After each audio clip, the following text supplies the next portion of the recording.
I recently moved to a new apartment with my girlfriend, and we were able to fit our entire life in just a single van load. Yet we still think that that's too much. We'd like to get down to a carload or even just a few suitcases worth. Due to the COVID crisis, I have talked to a lot of people that said they're considering moving to the suburbs where they have more space and they're away from all of the crap that's going on in the city. But I actually think that for many people, this is a mistake. Not only do I think that the urban life will rebound after a year or a few years, but I also think that people don't realize the cost of things that they are signing themselves up for.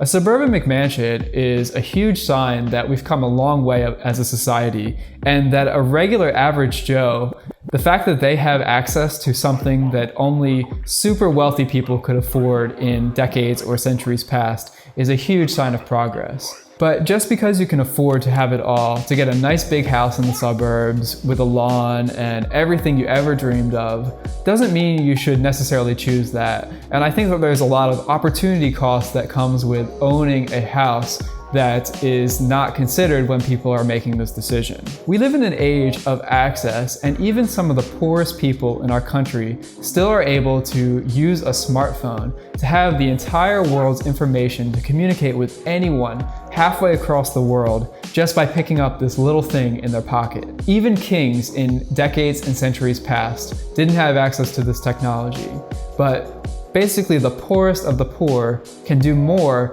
with a $200 device than anyone could have done in decades past. Technology has gotten us to such a state that I think there are really only a few categories of things you really need to consider owning anymore. And those three categories are clothing, tools to do your work, and kitchenware. So diving quickly into clothing, even though fast fashion has enabled us to afford more clothing than ever before, and shoes as well, I think you really don't need to own more than about a week's worth of clothing, save for some of the seasonal wear. You should look into this idea of the capsule wardrobe, which a lot of minimalists are employing, where they have something like 30 items that they just keep in rotation. I have even fewer clothing items than that. And it's really amazing that I can fit all of my clothing in a single suitcase. The next category is tools to do your work. And as somebody who works mostly on the internet, my tools are my computer, my iPad, and my phone. And you might even consider that excessive, but I found those to be in the right balance. But we really don't need multiple monitors. We don't need to get all of these other items that are really just not necessary anymore. Now, your line of work might require you to get other physical things, like if you're an electrician, you probably need to buy test equipment and wire and tools to screw everything in. But it's still the category of you don't really need much more than your technology and the few tools that are going to make you most effective at your work. There's a certain point of diminishing returns where having more stuff actually holds you back instead of making you go forward. And then there's kitchenware. And even though you could order out all the time, I think that's very wasteful and very expensive. And by investing in some key pieces of the kitchenware, you can actually save a lot of money and improve your health because you know exactly what's going into your body. And then in those three categories of clothing, tools to do your work, and kitchenware, I do recommend buying pretty high quality stuff. You don't need to buy the Ferrari, but you should buy stuff that's gonna last.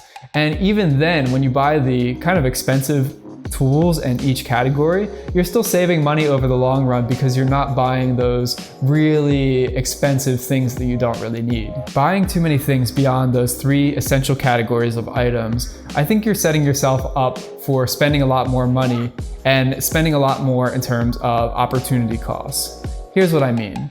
When you buy new items for your home, you actually have to pay more because of the additional space they take up. When you have to move the item or you're going to travel, you might need to get a bigger suitcase or get a bigger moving van. And that could actually end up costing you a lot more if you're paying somebody to move for you. And there's also a lot more resources consumed, maybe in the manufacture of the item or the electricity used or whatever it needs to keep going. And this ends up costing you even if you don't really notice it that much. And then if you go on to opportunity costs, there's the cost of cleaning or maintaining items. If you have too many items, you're gonna have to spend time cleaning or pay someone to clean them. And then when they break or they need a part, you're gonna have to spend time researching and setting that all up to get it fixed. And then also even just having that mental clutter, the visual clutter of having that thing in your space or not being able to get to it right away actually adds a lot of stress. So getting rid of things that are non-essential actually helps you free up both hidden actual costs when you have lots of things that end up costing you in many ways over time, and the opportunity cost of having to deal with them all the time and the mental space that those items take up that are distracting you from the things that really are important, like spending time with your family and friends or building your business or whatever else is really important to you. I'm not saying you have to get rid of everything. Even I've got a long way to go in this journey.